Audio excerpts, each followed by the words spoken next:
السلام علیکم ورحمۃ اللہ وبرکاتہ۔ بسم اللہ الرحمن الرحیم۔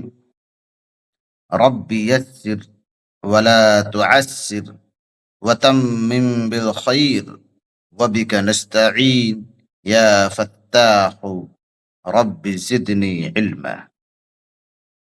محترم سامعین، یہ ہے نورانی قاعدہ۔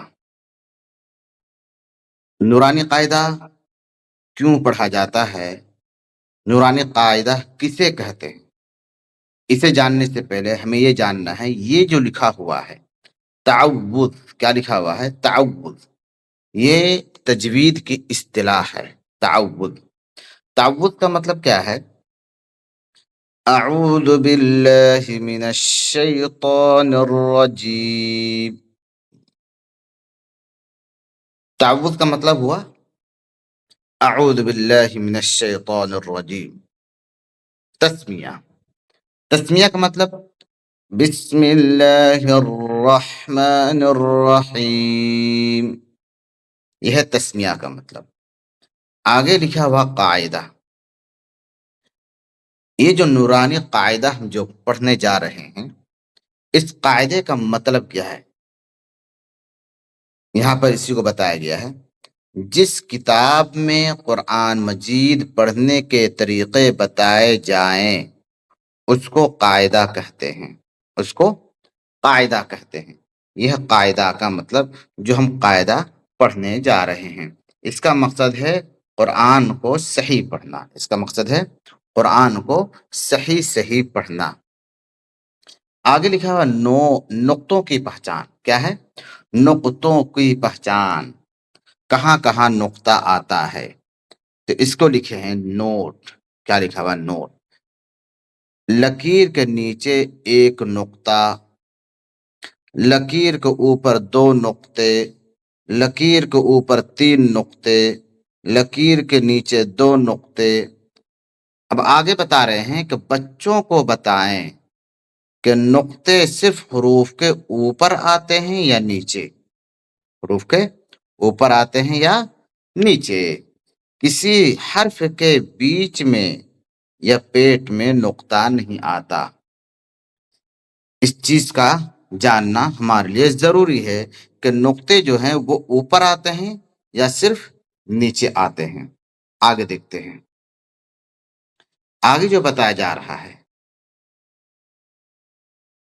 یہ جو چیز ہے یہاں پہ، لکیر کے نیچے ایک نقطہ، لکیر کے اوپر 2 نقطے، لکیر کے اوپر 3 نقطے، لکیر کے نیچے 1 نقطہ، لکیر کے اوپر 2 نقطے، لکیر کے اوپر 3 نقطے، لکیر کے نیچے 2 نقطے، لکیر کے نیچے 1 نقطہ، لکیر کے نیچے 1 نقطہ، لکیر کے اوپر 2 نقطے، لکیر کے نیچے 2 نقطے، لکیر کے اوپر 3 نقطے۔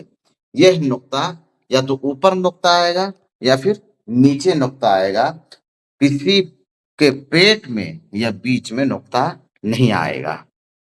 آگے لکھا مفردات۔ مفردات کسے کہتے ہیں؟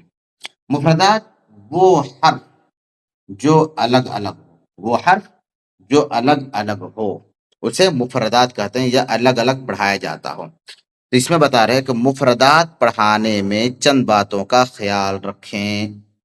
وہ چند باتیں کیا ہیں اس کو یہاں پر بیان کیے ہیں۔ نمبر 1، حروف کی شناخت۔ حروف کی شناخت، حروف کو پہچاننا ہے، حروف کو پہچاننا ہے۔ دوسری بات ہے حروف کی صحت، حروف کو پڑھنے میں ادائیگی ہونی چاہیے۔ جو بھی ہم حرف پڑھ رہے ہیں وہ صحیح ہونا چاہیے۔ وہ حرف کہاں سے نکل رہا ہے، اس کا مخرج کیا ہے، تو جس حروف کا جو مخرج ہو اس کو اسی مخرج سے ادا کرنا، یہ حروف کی صحت، تب وہ حروف صحیح ادا ہوگا۔ نمبر 3 ہے حروف کی تحریر۔ حروف کی تحریر کا مطلب حروف وہ کس طرح لکھا ہوا ہے، حروف کس طرح لکھا ہوا ہے یہ بھی جاننا ضروری ہے۔ نمبر 4 ہے حفظ حروف۔ نمبر 4 ہے حفظ حروف۔ جو بھی ہم حرف پڑھ رہے ہیں ہے نا، وہ یاد ہونا چاہیے۔ کس حرف کے بعد کون سا حرف ہے وہ ہمیں یاد ہونا چاہیے۔ تو جب ہم ان 4 باتوں کا خیال رکھیں گے، یہ جو 4 باتیں ہیں، جب ان 4 باتوں کا خیال رکھیں گے تو ہمارے جو حروف ہیں جسے حروف تہجی کہتے ہیں وہ بالکل صحیح ہو جائیں گے۔